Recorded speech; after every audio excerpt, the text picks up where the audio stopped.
ജന്മനാ കിട്ടിയതാണ് തനിക്ക് പാട്ടെന്ന് എം.ജി. ശ്രീകുമാർ പറയാറുണ്ട്. കുടുംബത്തിൽ എല്ലാവരും പാട്ടുകാരായിരുന്നു.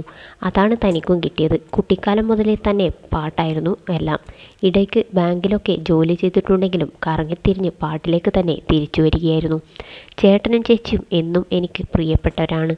ഇടയ്ക്ക് വെച്ച് ചില പിണക്കങ്ങളൊക്കെ ഉണ്ടായെങ്കിലും ചേച്ചിയുമായി എനിക്ക് പ്രശ്നങ്ങളൊന്നുമില്ലെന്ന് അദ്ദേഹം പറയുന്നു. ആനീസ് കിച്ചണിൽ അതിഥിയായി എത്തിയപ്പോഴായിരുന്നു എം.ജി. ശ്രീകുമാർ ആ സന്തോഷം പങ്കുവച്ചത്. ഓമനക്കുട്ടി എൻ്റെ ചേച്ചിയാണ്. അമ്മയുടെ സ്ഥാനമാണ്. കുറേ നാൾ ചേച്ചി എന്നോട് മിണ്ടത്തില്ലായിരുന്നു. എന്തിനാണെന്ന് ചോദിച്ചാൽ അതിനൊരു ഉത്തരമില്ല. അത് യൂട്ടിലൈസ് ചെയ്യാൻ വേണ്ടി കുറേ പേരുണ്ട്, കുറേ ആൾക്കാരുണ്ട്. ഞാൻ എറണാകുളത്താണല്ലോ. ചേച്ചിയുടെ അടുത്ത് പോയി ഞാൻ അങ്ങനെ പറഞ്ഞു, ഇങ്ങനെ പറഞ്ഞു, അങ്ങനെ കുറേ കഥകൾ ഇറക്കി. പക്ഷേ ദൈവം എന്ന് പറയുന്നൊരു സത്യമുണ്ടല്ലോ. കഴിഞ്ഞ മാസം ചേച്ചി എൻ്റെ വീട്ടിൽ വന്നു. ചേച്ചിയുടെ മോൾ ലക്ഷ്മിയും കൂടെയുണ്ടായിരുന്നു. വീട്ടിൽ വന്ന് എന്നെ കെട്ടിപ്പിടിച്ചിട്ട് പറഞ്ഞു, എടാ എന്തിനാടാ നമ്മൾ 10-15 വർഷം മിണ്ടാതിരുന്നതെന്ന്. അക്ക എന്നാണ് ഞാൻ വിളിക്കുന്നത്. അക്ക എന്തിനാണ് എന്നോട് മിണ്ടാതെയിരുന്നതെന്ന് ഞാനും ചോദിച്ചു. ഞങ്ങൾ ഭയങ്കര ഇമോഷണലായിരുന്നു. ഇവളെയും കെട്ടിപ്പിടിച്ചു കരഞ്ഞു. ഇവൾക്കൊരു ഉമ്മയൊക്കെ കൊടുത്തു. സാരിയൊക്കെ വാങ്ങിച്ചു കൊടുത്താണ് പോയത്.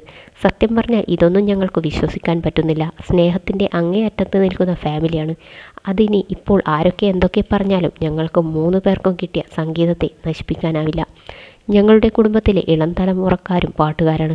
സംഗീതമല്ലേ ഞങ്ങൾ കൈകാര്യം ചെയ്യുന്നത്. ആര് നോക്കിയാലും തകർക്കാനാവില്ല. Blood is thicker than water. അത് മനസ്സിലാക്കണം. അത്രയേ ഉള്ളൂ എന്നും അദ്ദേഹം പറയുന്നു. മേടയിൽ വീട്ടിലേക്ക് വീണ്ടും പോയതിൻ്റെ വിശേഷങ്ങൾ എം.ജിയും ലേഖയും സോഷ്യൽ മീഡിയയിലൂടെ പങ്കുവച്ചിരുന്നു. ഓർമ്മകൾ ഓടക്കുഴലൂതി മേടയിൽ വീട്ടിൽ ഒരുപാട് ഓർമ്മകൾ എന്ന ക്യാപ്ഷനോടെയായിരുന്നു ചേച്ചിക്കൊപ്പമുള്ള ഫോട്ടോ പങ്കുവച്ചത്.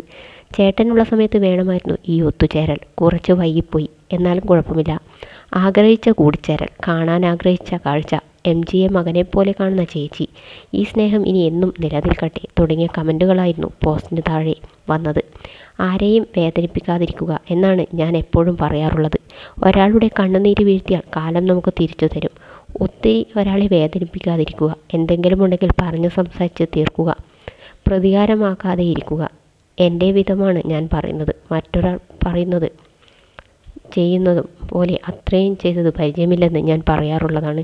എൻ്റെ രീതിയിലേ ഞാൻ പ്രസൻറ്റ് ചെയ്യൂ. സബ്സ്ക്രൈബ് ചെയ്യണമെന്നോ ലൈക്ക് ചെയ്യണമെന്നോ ഞാൻ ആരോടും പറയുന്നില്ല എന്നായിരുന്നു ലേഖ പറഞ്ഞത്.